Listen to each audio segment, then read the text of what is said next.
1530년대 미켈란젤로가 그린 최후의 심판. 그러니까 뭐 시스티네 예배당은 두말할 나위 없이 서양 미술사에서 서양 회화사에서 가장 중요한 공간이 어디냐? 그건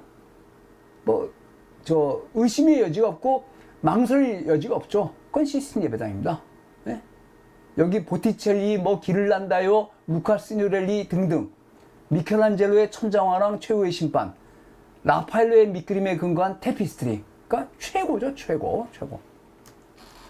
그래서 그 이야기를 오늘 하려고 합니다. 그 이야기를. 그래서 라파엘로가 1516년에서 17년, 한 2년 정도 걸려서 다른 일 다 제쳐두고 정말 미켈란젤로랑 숙명의 대결을 해야 되니까 집중해서 밑그림을 그립니다.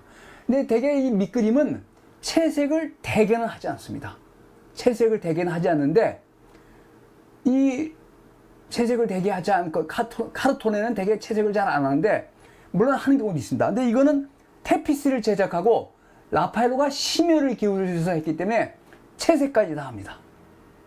채색까지 다 해서 테피스트리 10점을 위한 카툰, 밑그림이 10개를 제작하는데 그 중에 4개는 베드로에 관한 겁니다. 그 기독교 역사에서 베드로는 뭐냐? 초기 기독교에서 유대인들을 주로 개종시킨 사람이거든요. 유대인들을. 마치 너는 사람을 낚는 어부가 되거라. 그건 우리 기독교 신도 아이도 알죠? 예수가 베드로한테 너는 사람을 낚는 어부가 되거라. 그래서 베드로는 유대인들. 그 다음에 바오로는 뭐냐면 비유대인들. 그거를 젠틸레 합니다. 젠타일. 비유대인을 가리키는 용어가 젠틸레라는 용어인데, 베드로는 유대인들을 개종시키고 기독교로, 바오로는 비유대인들을 개종시키기로 유명해서 4점 6점을 베드로의 일대기, 바오로의 일대기 6점을 해서 10점을 카툰을 제작하는데, 밑그림을 그 중에 7개가 남아있고 3점은 없어졌어요. 카툰이 없어졌습니다.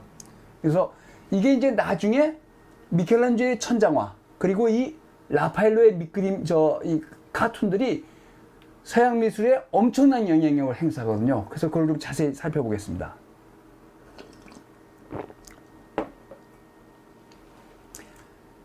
그래서 요 2층이 되게 높이가 벽화가 350에서 570, 약 6m가 조금 안 되거든요. 350, 570입니다. 2층 벽화들이. 근데 이 아래층은 5m, 약 6m 됩니다. 이 테피스트리가 5m 정도, 높이가 5m, 너비가 한 6m 됩니다. 근데 이제 본 테피스트리는 좀 작은데 그건 나중에 말씀드리고, 그래서 2층에 맞춰가지고 비슷한 내용을 위아래로 전시를 합니다. 그러니까 정말 획기적인 사건이죠. 그래서 이게 아까 보신 이 그림이 2020년 2월에 특별 전시를 했거든요. 이렇게 2020년 2월에 특별 전시를 했습니다. 이 라파엘로의 카툰 밑그림에 근거한 테피스트리를 바티칸에서 시스티님에서 특별 전시를 해서 정말 그 언론에서 아주 크게 보도를 했죠. 테피스트리는 거듭 말씀드리지만 상설 전시를 하지 않습니다. 워낙 빨리 상하니까. 그래서 지금은 이 테피스트리는 바티칸 미술관에 보존이 되어 있습니다. 바티칸 미술관에 거울로 딱 막아놔가지고, 유리창, 진열창을 만들어서 그 안에 보존이 되어 있는데, 그거를 특별한 행사가 있을 때는 이렇게 밖으로 가지고 나서 공개를 합니다. 그래서 첫 번째 그림이 뭐냐? 예수랑 베드로 관련된 겁니다. 예수가 베드로 형제들이 탄 배를 타고 나가서, 고기가 엄청나게 잡혀서 이게 이제 기적이구나. 그걸 알고 그런데 기적의 고기잡이죠. 기적의 고기잡이에 대한 작품인데, 요것이, 요 밑그림이 360cm, 그러니까 360, 400, 3.6m, 4m 되는 밑그림인데 색칠을 다 했습니다. 보통은 밑그림은 100% 그런 건 아니지만 색칠을 안 하거든요. 그렇지만 라파엘로가 왜냐? 이거를 테피스트리로 장식을 해야 되니까 색깔이 바뀌면 안 되잖아요. 그러니까 색깔을 지정해 준 겁니다. 색깔을 지정해 주고, 그 다음에 이거를 이제 테피스트리를 제작해야 되니까 그냥 그림이 아니라, 그러니까 디테일은 가능한 생각하고 아주 탄탄한 구성, 탄탄한 구성, 그리고 이런 거에 중점을 둬서 자기의 라파엘로의 어떤 디자인 드로잉 솜씨를 아주 최대한 발휘한 그림들입니다. 그래서 예수가 있고 베드로 형제들이 이 고기들이 엄청 잡힌 것에 놀래가지고 이렇게 하고, 배경에는 이렇게 라파엘로는 미켈란젤로랑 달리 배경이나 풍경을 반드시 그렸거든요.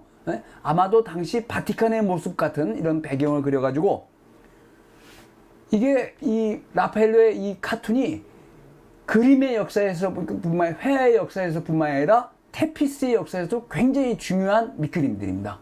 그래서 360cm, 400cm 이걸 제작해가지고 그거를 벨기에, 당시 테피스트리, 플랑드르 테피스트리의 제작의 중심지인 벨기에의 유명 테피스트리 공방으로 모여서 거기서 제작을 했는데, 그때 이렇게 해서 해왔습니다.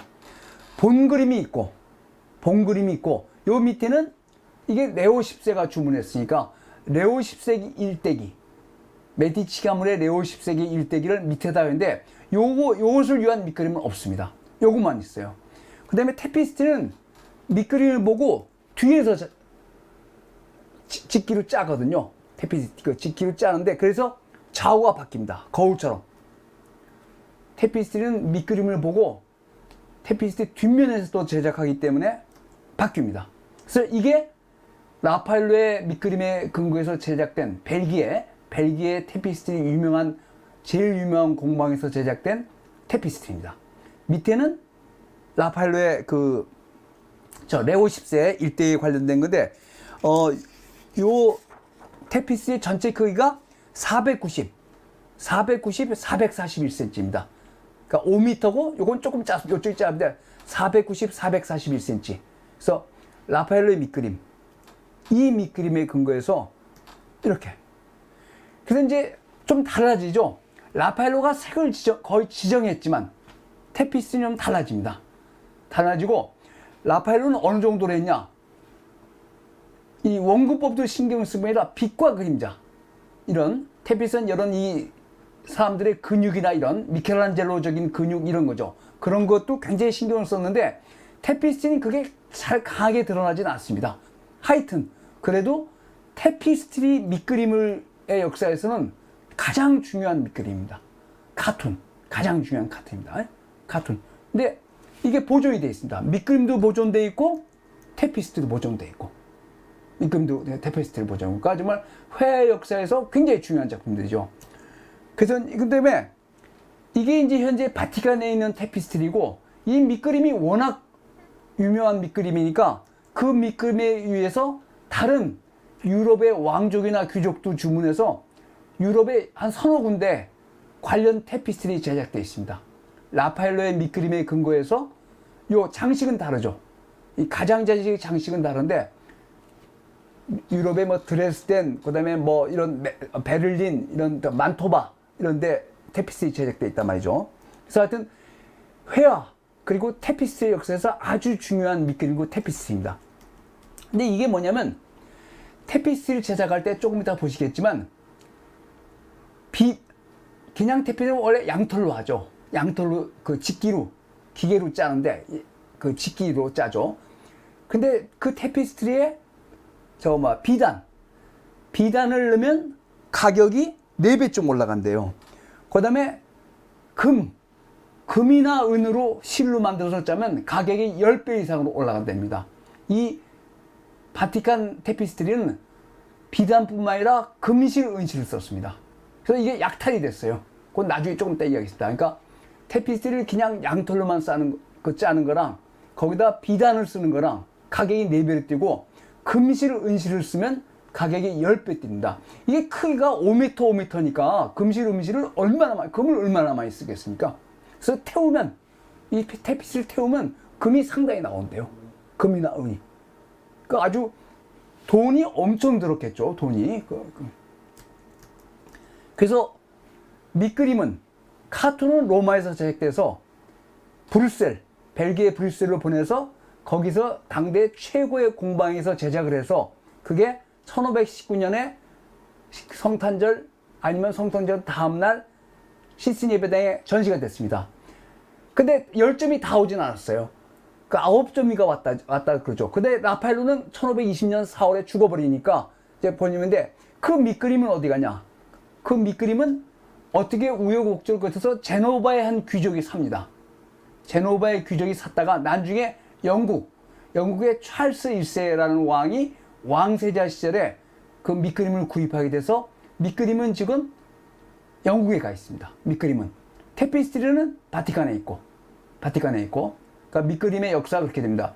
브리스를 갔다가 브리스에서 밑그림에 근거해서 테피스트리를 제작했는데 테피스트리는 로마로 왔어요. 근데 그 밑그림은 어떻게 하다가 제노바의 귀족이 구입해서 가지고 있다가 영국의 찰스 1세가 왕세자 시절에 구입해가지고 영국 왕실의 소장품이 됩니다. 이건 조금 이따 말씀드리고. 근데 두 번째 겁니다. 예수가 베드로한테 천국의 열쇠. 그러니까 베드로를 일대 교황으로 지명하는 거죠. 일대 교황으로. 예수가 베드로한테 천국의 열쇠를 주는 예수의 제자들이 이렇게 쫙 있고 이런 장면입니다. 두 번째 그림은 이거는 345cm, 535cm입니다. 그러니까 3m가 좀 넘고 5m는 아주 큰 테피스인데, 카툰, 큰 밑그림인데 이걸 어떻게 제작하냐면 맨 처음에는 이게 조그만 모델로라는, 그러니까 스케치 정도, 스케치는 아니고 조금 자세한 그 작은 그림을 그려서 이거를 이 크기가 345, 535니까 마분지가 거의 4m, 5m에 달하는 마분지는 없잖아요. 그런 마분지는 없죠. 그러니까 어떻게 됩니까? 작은 마분지, 카르톤에 작은 마분지를 무려 200장 가까이 붙입니다. 마분지를 풀로 쫙 붙여, 그러니까 딱딱한 그 마분지를 쫙 붙여서 작은 밑그림을 요를 옮깁니다. 그러니까 상당히 작게 붙여요. 이런 작은 밑그림을 하나 그려서 그 다음에 이게 345, 535니까 요런 마분지가 거의 200장 정도 되는데 거기다 저 그림을 이렇게 눈금자를 쳐서 다 옮기고 채색을 합니다. 근데 이 작업을 거의 라파엘로가, 물론 제자들의 도움을 받았겠죠. 하지만 거의 주도적으로 했다는 거죠. 그러니까 다른 라파엘로 작품하고는 많이 다릅니다. 근데 이제 이거는 밑그림이기 때문에, 테피스트를 위한 밑그림이기 때문에 조금 다릅니다. 디테일 같은 걸 많이 생각하고 구도나 이런 걸 더 중시해서 이 밑그림에 근거해서 이런 걸로 해가지고, 그러니까 이런 작은 마분지를 200장 정도를 붙여가지고 풀로 붙여서 거기다 그려서 이런 밑그림을 완성해서 그 밑그림에 근거해서 이거를 이제 그 테피스트리 공장을 가져가면 길게 자릅니다. 쫙쫙 잘라서 그 한편 슬라이스 자른 걸 보고 그 직공들, 여자나 남자 직공들이 자기 부분을 제작해가지고 같이 이렇게 붙입니다. 그래서 좌우가 바뀌었죠. 요거는 뭐냐면 이게 진열창에 있는 거, 진열창 안에 들어가 있는 걸 이거죠. 근데 이런 식으로 돼서 요 밑그림에 근거해서 이렇게 되는데 좀 다르죠. 요런 그 문이나 이런 건 조금, 그러니까 일종의 각색을 하니까 좀 다른데, 예수가 성 베드로에게 천국의 열쇠를 주는 장면 이렇게 돼 있고, 그 다음에 이제 작품적으로 상당히 그 제일 중요한 작품 중에 하나인데, 이건 뭐냐면 성 베드로가 이 다리가 불편한 사람을 치유하는 광경입니다. 이건 사도행전에 있어요. 성 베드로랑 사도 요한이 다리가 불편한 사람을 고쳐준다. 그러니까 기적을 행하는 거죠. 기적을 하는데 요거는 390cm, 520cm입니다.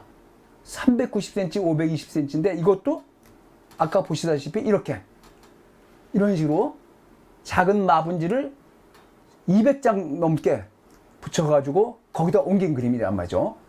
그래서 이게 카툰인데 색깔을 다 칠했죠. 그리고 뭡니까? 보시면 알겠지만 이런 기둥들에서 원근법.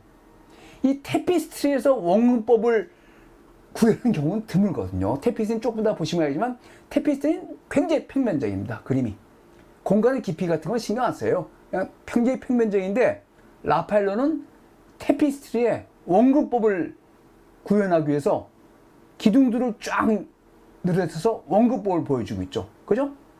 그래서 우선 베드로랑 사도 요한이 몸이 불편한 사람한테 기적을 베푼 장면. 그거는 이 장면인데 그 도상화가 몇 번 됐어요. 지금 보시는 벽화는 14세기 중반에 그러니까 지금 세르비아, 여기 코소보죠. 세르비아. 요 세르비아의 그 정교회, 그러니까 그리스 정교회 쪽에 있는 성당에 있는 벽화입니다. 베드로랑 사도 요한은 아주 젊은 사람으로 표현했거든요. 청년을 표시하니까 둘이 이 몸이 불편한 사람에 대해 기적을 베풀어서 일어나게 한다. 이게 굉장히 유명한 그 프레스코 되게 이런 식입니다. 근데 이제 여기서 중요한 것은 이게 테피스트리이기 때문에 혁신적인 그 디자인은 못해요. 그래서 라파엘로는 전통적인 그 구성을 그대로 따랐습니다. 그러니까 이렇게 보시면 전통적인 구성인데 다만 뭡니까? 기둥을 배치해서 원근법을 보여주고 있는 거죠. 네? 원근법을 보여주고 있는 거죠. 여기 중앙 부분에 양쪽 옆에서 집중하게 만들어서 이런 독특한 구도인데, 사실 이 성 베드로랑 사도 요한이 몸이 불편한 사람을 기적을 향해서 고쳐주는 거에서 제일 혁신적인 구도는 마사초가 브랑카치 예배당에 그린 그림입니다. 이건 뭐냐면 우리가 한번 설명을 했습니다. 성 베드로랑 사도 요한 아주 젊죠. 성 베드로랑 사도 요한이 지나가는데 이렇게 고쳐주는 게 아니라 이렇게 직접 대놓고 손을 내고 기적을 베푸는 게 아니라 성 베드로랑 사도 요한이 지나가면 그 그림자가 지나갈 때 그림자를 지나칠 때 그 그림자가 이 아픈 사람, 몸이 불편한 사람들을 일어서게 하는 기적을 행했다. 이게 마사초의 아주 혁신이죠. 마사초의 브랑카치 예배당이 왜 중요하냐? 거기에 기법상으로나 구성상으로 굉장히 중요한 그림들이 많은데 이 그림도 그런 겁니다. 성 베드로랑 사도 요한의 그림자. 그러니까 여기서부터 걸어오니까 이 사람은 완치가 됐습니다. 그림자를 지나갔으니까 완치가 되고 일어나고 이렇게 돼서 성 베드로랑 사도 요한의 그림자가 지나가면서 몸이 불편한 사람을 고쳐준다. 이게 마사초의 아주 혁신적인 그림이죠. 근데 전통적으로는 이렇게 했고, 근데 타피스트리는 한계가 있으니까 이게 타피스트리를 옮겨야 되니까 라파엘로는 전통적인 방식을 따랐습니다.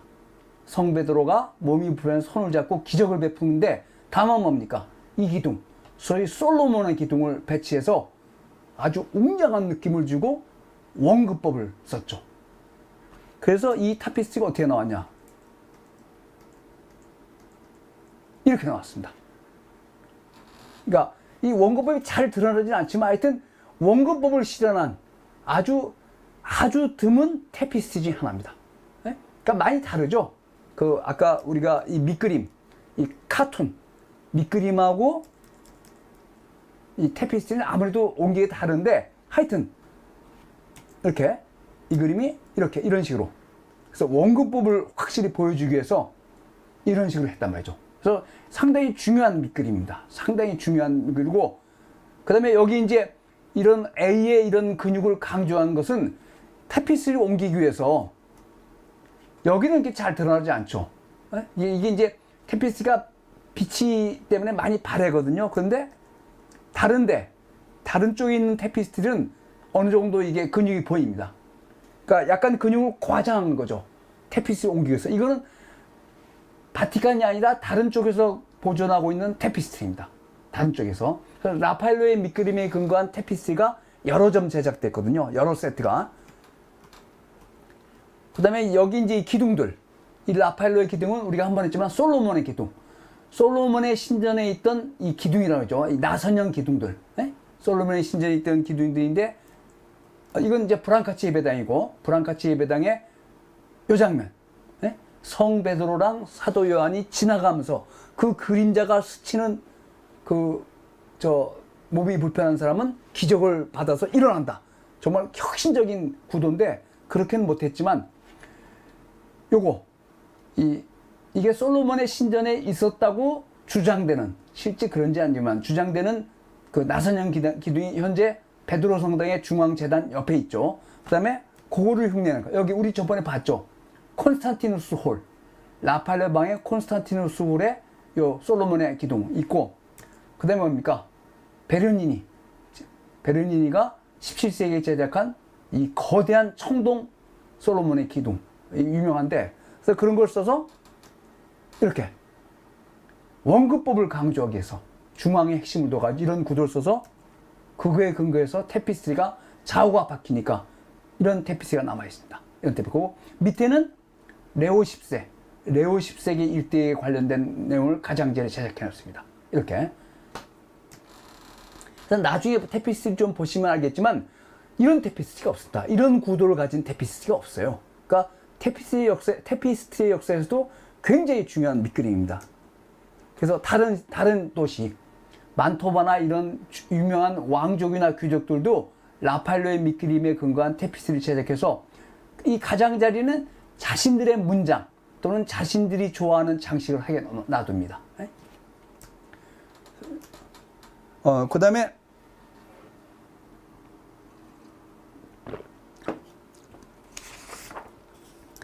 그 다음은 그러니까 사도행전의 아나니아스라는 사람이 죽는 관계입니다. 이 사람이 맞으면 기독교의 저에 반대되는, 위해되는 짓을 했기 때문에 성 베드로가 화가 나서 말했더니 이 사람이 죽어버렸어요. 그러니까 일종의 기적이죠. 그래서 굉장히 연극적인 모습이죠. 요거는 385, 440cm입니다. 그러니까 말이 385, 440cm, 4m, 5m에 달하는 큰 마분지. 그러니까 하나가 아니죠. 200장 정도의 작은 마분지를 쫙 붙여가지고 거기다가 그림을 그리고 채색을 한 겁니다. 네? 그래서 아주 극적인 장면. 그러니까 아까 이런 것은, 이 장면은 이것도 극적이지만 그거보다는 원근법이나 이런 기둥들 가운데다가 그림을 모아서 집중하게 만드는 그런 구도가 중요한데, 이거는 굉장히 연극적이죠. 이 사람이 나쁜 사람이니까 죽는단 말이죠. 그래서 천벌을 받아서 죽는데 이 사람들이 쳐다보는 이런 것들. 그래서 이 성 베드로의 사도행전에 나오는 그 일화를 하나 여기다 이렇게 그렸습니다. 그래서 이렇게. 그래서 중앙에 이렇게 손가락을 위로 올리고 아주 분노한 표정인데, 이런 건 뭡니까? 레오나르도 다빈치. 다빈치의 동방박사의 경배. 그러니까 이 라파엘로는 다빈치, 미켈란젤로 이런 사람들의 그림에서 뛰어난 점, 그런 것들을 자기가 만들어서 각색을 해서 보여주고 자기 그림을 보여주는데 아주 천재적인 소질을 가지고 있었어요. 그거는 정말 누구도 못 따라갔다는 거죠. 그러니까 미켈란젤로가 열받는 거죠. 나중에 조금 이따 이제 말씀드리겠지만, 이 미완성작이지만 1480년 정도에 제작한 다빈치의 동방박사 경배, 여기에 요런 장면들, 요런 것들을 본따서 이런 손가락 제스처 이런 거를 다빈치가 굉장히 잘 썼는데, 그걸 라파엘로가 수용을 해서 자기 거 쓰면, 또 최후의 만찬에서도 토마가 이렇게 하늘을 가리키는 이런 것들, 그래서 라파엘로가 받았고, 그 다음에 이 작품은 그뿐이 아니라 이 사람의 요런 제스처, 이게 다빈치에서 왔다. 그리고 또 하나 뭡니까? 극적인 거. 라파엘로 자신이 그린 엘리오도로스의 추방에서 가운데 장면을 비워놓고 오른쪽에 이런 극적인 장면을 왼쪽 사람들이 구경하고 있단 말이죠. 거의 구도가 굉장히 비슷하죠. 가운데 있고 이 사람이 죽은 걸 여기서 극적으로 연극성. 이 카톤은 연극성을 강조하고 있단 말이죠. 어떤 극적인 죽음을 맞이하는 사람의 연극성을 강조해서 라파엘로가 다양한 드로잉 솜씨, 도안, 구도 이런 걸 다양해서 보시면 알겠죠. 굉장히 연극적이죠. 굉장히 연극적인데 이거는 엘리오도로스의 추방하고 상당히 유사하다고 볼 수 있단 말이죠. 그러니까 다양한 분야에서 재능을 발휘한 겁니다. 그래서 이 카툰에 의해서는 이런 카툰이 시작됐습니다. 좌우가 바뀌어서 여기는 가장자리는 레오 10세 일대기, 그 다음에 여기는 장식, 여기 메디치 가문의 문장이 여기 있거든요. 여기 다양한 장식들이 있어서 이 타피스는 굉장히 큽니다. 이게 5m고 이게 거의 6m 정도 됩니다. 5m, 6m. 이런 성 베드로의 생애에 나오는 사도행전에 나오는 내용. 이 사람이 천벌을 받아서 성 베드로가 극노해가지고 이 사람이 죽는단 말이죠. 그래서 그런 장면을 태피스로 제작했는데 요 밑그림에 근거해서 요런 태피스를 제작했습니다. 그래서 그림을 100% 옮기지 못하죠. 각색이니까. 태피스의 그 재질의 특수가 효과가 있지만 하여튼 이따 태피스를 보시겠지만 정말 이런 그 구도나 이런 건 없단 말이죠. 그래서 이건 다른 지역에 보존되어 있는 같은 태피스입니다. 다르죠. 이 가장자에 다르죠. 라파엘로의 도안의 카툰에 의지했지만, 예. 그 다음에 요거는, 스테파누스. 그러니까 영어로는 스티븐. 성 스티븐이 돌을 맞아 죽거든요. 근데 이거는 밑그림은 없습니다. 태피스만 있습니다. 바티칸에. 태피스. 밑에는 레오 10세 일대기.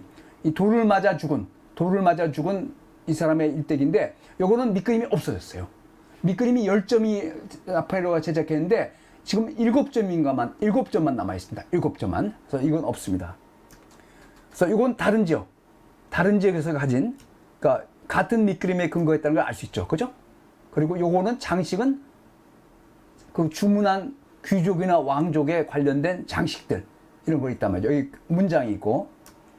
그 다음에 이거는 바오로가 원래 바울이 사울이었다는 거죠. 그래서 사울일 때 기독교들을 핍박하니까, 그러니까 바오로는 비유대인들을 교화시키는 중인데, 그 전에 예수가 나타나서 바오로가 말에서 떨어져 가지고 기절을 한 다음에 개종을 한다는 그 이야기죠.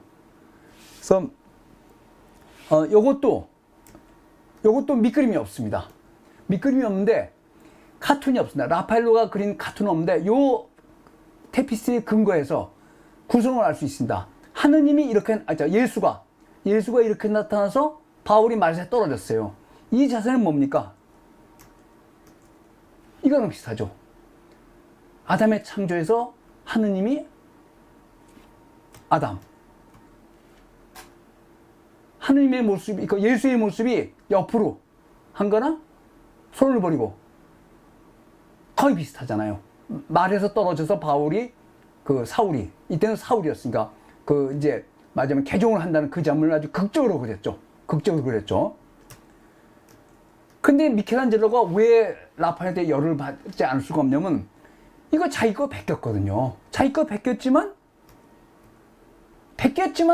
베꼈다고 딱 말하기 어렵단 말이죠. 네? 좀 다르잖아요. 그래서, 여기 태피스인데, 이게 이제 1516년, 17년에, 1516년 전에 밑그림을 그려서 제작이 1519년에 된 태피스트이고, 요거는 요거 이제 다른 지역에 있는 태피스트인데, 전체적인 구성은 자관 미켈란젤로의 아담의 창조에서 따온 건 분명합니다. 그렇지만 똑같진 않거든요. 비슷하죠. 그죠? 이 예수 주변에 이렇게 구름을 감싸 있고 이런 것들 보시면, 그거나 여기 붙잖아요. 예수 밑에 푸토들 애들이 있잖아요. 이거나 비슷하죠. 그러니까 미켈란젤로가 열을 받지 않을 수 없어서 미켈란젤로가 같은 그림을 나중에 그립니다. 미켈란젤로가 1542년에서 45년까지 카펠라 파올리나, 바티칸에 있는 바오로 예배당, 바오로 3세의 예배당에다가 바오로의 개종을 그리는데, 그때는 다르게 그려요, 미켈란젤로가. 그러니까 서로 미켈란젤로 의식을 한 거죠. 시스틴 예배당 천정화 이거를 라파엘로가 베껴버리니까 미켈란젤로가 같은 내용을 바오로의 그러니까 사울의 개종 장면을 그릴 때 어떻게 그립니까? 라파엘로가 말에서 떨어지고 말이 도망가고 중앙의 장면에다 딱 이걸 배치하고 옆에 사람들이 놀라는 이런 장면이죠. 굉장히 극적이죠. 이거에서 따온 건 분명한데 옆에 라파엘로가 이것저것 넣으니까 미켈란젤로가 그래? 그럼 너 이것도 한번 해봐. 어떻게 했습니까? 이때는 예수가 어떻게 나타납니까? 슈퍼맨처럼 나타나죠. 1542년에서 45년에 카펠라 파올리나, 우리 이거 봤습니다. 그 바티칸 그 궁에 바티칸 박물관에 카펠라 파올리나에 예수가 어떻게 났어요? 이렇게 나타났죠. 이걸 베끼니까 물론 라파엘은 죽었지만 나는 그렇게 안 해. 정말 완전 슈퍼맨이 된 예수가 나오고 특히 중요한 건 이 말입니다. 사울이 단 말이 뒷모습을 그렸거든요. 단축법으로.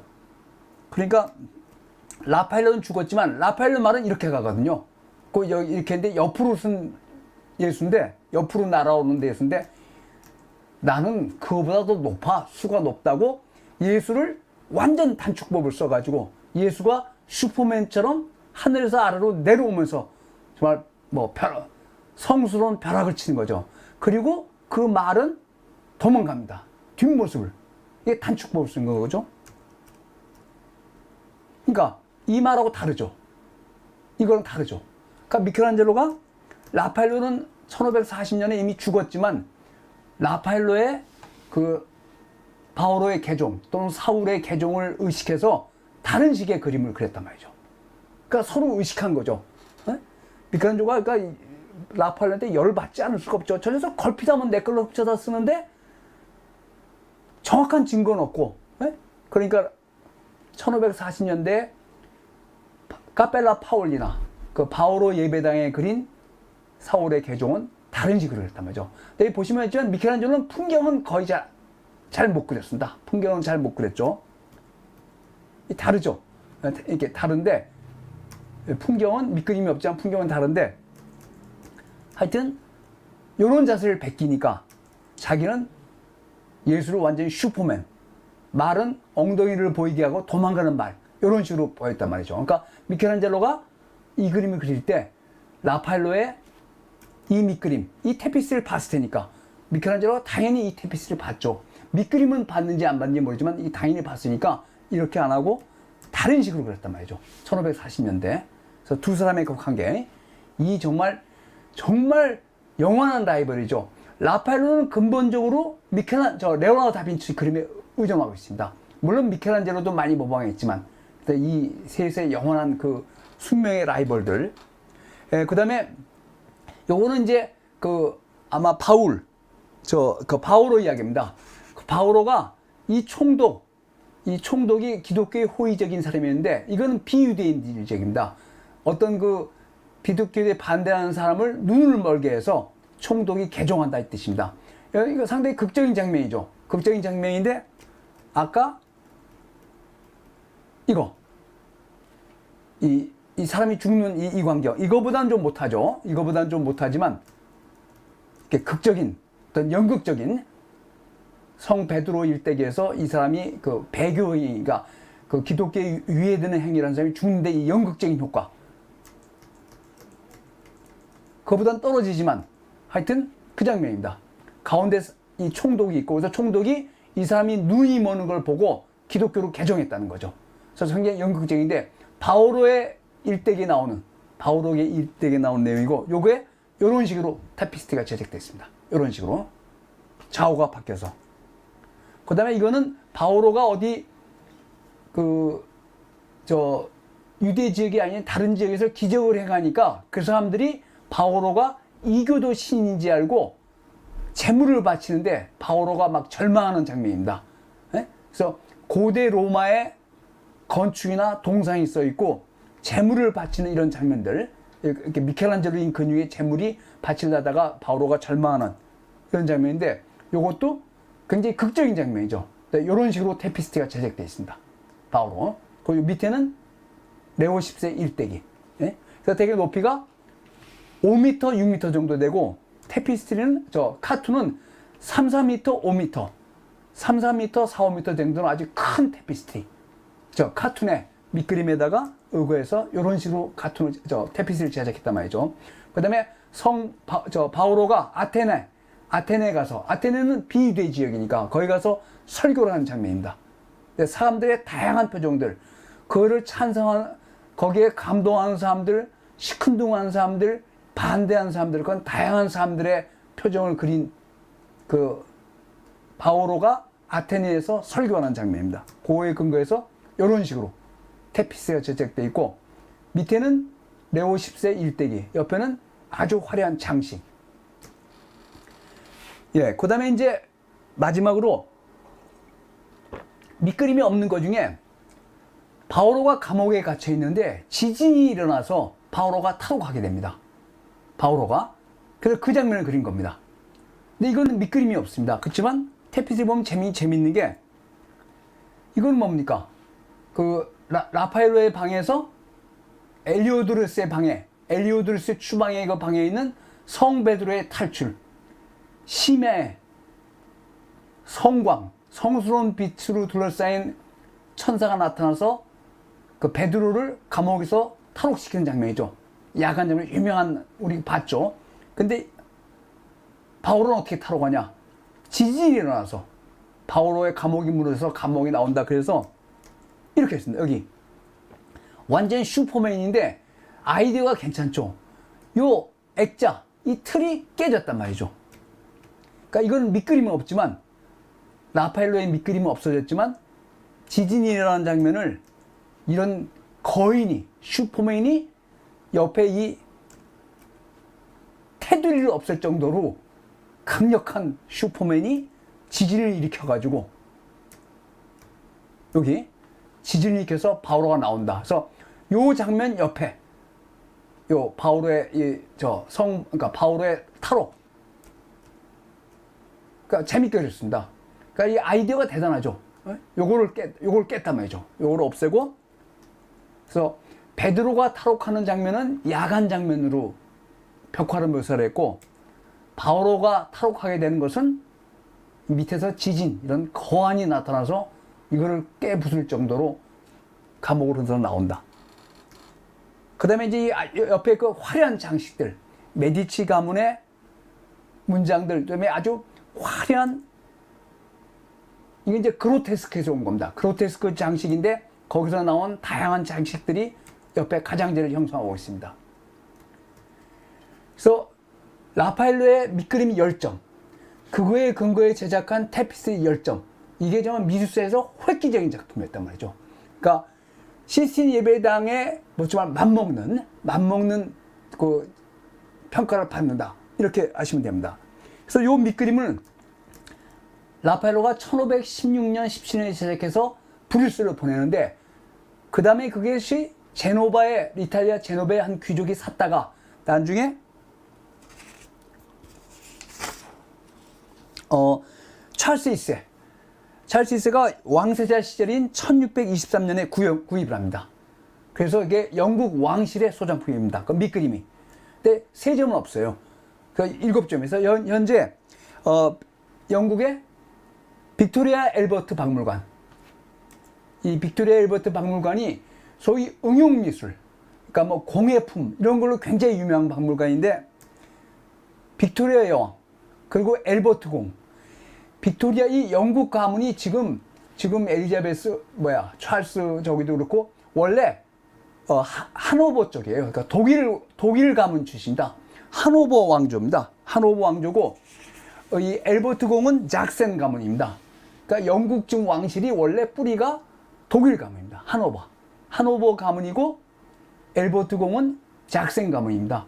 근데 둘이서 뭐 부부 관계가 엄청 좋았어요. 근데 앨버트 공이 먼저 죽었죠. 그래서 앨버트 공이 정말 외조를 엄청 잘했습니다. 그러니까 빅토리아 여왕 때 19세기 후반에 영국이 지금 미국하고 러시아를 합친 것만큼 엄청난 슈퍼파워였거든요. 세계 3분의 1을 장악하고 있었으니까. 근데 그 여왕이 빅토리아 여왕인데, 그때 앨버트 공이 먼저 죽었지만 하여튼 앨버트 공이 외조를 찾아냈는데, 앨버트 공의 주요 업적 중에 하나가 왕실 소장품을 굉장히 잘 저걸 했어요. 그래서 이 박물관 이름이 영어로 그냥 VNA인데 빅토리아 알버트 박물관입니다. 근데 공예품, 응용미술 관련된 작품이 많은데 거기에 이 카툰이 전시되어 있습니다. 라파엘로 카툰이 7점이. 그래서 이 빅토리아 여왕과 앨버트 공의 관계도 굉장히 중요한 내조를 많이 했죠. 그래서 앨버트 공이 먼저 죽은 다음에 이분이 1861년에 죽었거든요. 1865 빅토리아 여왕은 그러고도 40년을 더 했으니까 좀 힘들었죠. 근데 하여튼 굉장히 관계가 좋았습니다. 부부 관계가.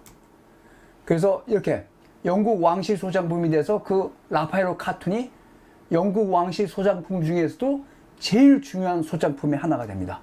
그래서 이렇게 판화로 제작해서 영국 왕실의 아주 중요한 소장품이 됐죠. 그래서 판화로도 제작돼 있고, 그 다음에 그 테피스트리, 바티칸으로 온 테피스트리는 로마 약탈 때 란치크네이트리 이거를 약탈합니다. 지금 이제 바티칸 박물관이 이렇게 있는데 1527년에 테피스트리를 왜 약탈하냐면 아까 말씀드렸지만 이게 금실하고 은실을 제작했으니까 뺏어서 태웠든지 뭐 하여튼 금과 은을 추출했는데 나중에 바티칸에서 교황청이 노력해서 다시 찾아와요. 돈을 더 많이 주고 찾아옵니다. 그래서 현재 바티칸 테피스트리는 바티칸 미술관에 있고 카툰 라파엘의 밑그림은 영국 빅토리안 앨버트 박물관에 있는데 제일 중요한 소장품 중에 하나죠. 그리고 다른 유럽의 중요한 왕족이나 귀족들이 그 밑그림에 극한 테피스트리를 가지고 있어서 여러 군데 있습니다. 여러 군데 이렇게 여러 군데 있는데 만토바에 있는 게 제일 유명합니다. 바티칸에 있는 게 제일 첫 번째고 두 번째는 만토바. 그러니까 만토바가 상당히 중요했단 말이죠. 우리가 지난해 만토바 공작 그 팔라츠 호텔을 봤는데 만토바에 있는 테피스트리가 영국에 있는 바티칸에 남아있는 것 다음으로 중요한 테피스트리입니다. 이 라파엘로 카툰에 의관.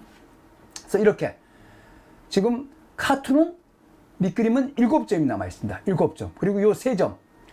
스테파노스가 돌에 맞아 죽는 작품, 돌에 맞아 죽는 광경, 그리고 바오로의 개종, 그리고 바오로가 타로카이 된 거. 요거는 밑그림이었고 테피스트리만 있습니다. 그래서 당연히 이 밑그림들은 엄청 많이 판화로 제작됐습니다. 그래서 18세기, 19세기 서유럽 미술에 큰 영향을 끼치게 됩니다. 그래서 이런 밑그림에 근거해서 미술학교나 아카데미에서 미술을 가르칩니다. 라파엘로의 영향이 대단했던 거죠. 라파엘로 영향이.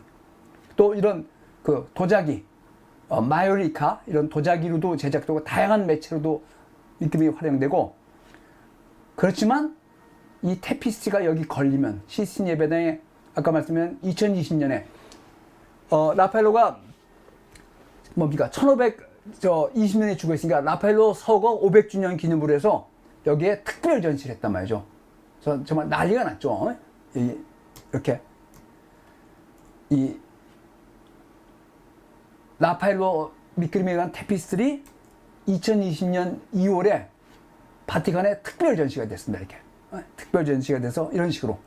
그래서 정말 엄청나게 큰 사건이었는데 이 라파엘로 카툰의 영향을 가장 많이 받은 사람이 니콜라 풀생입니다.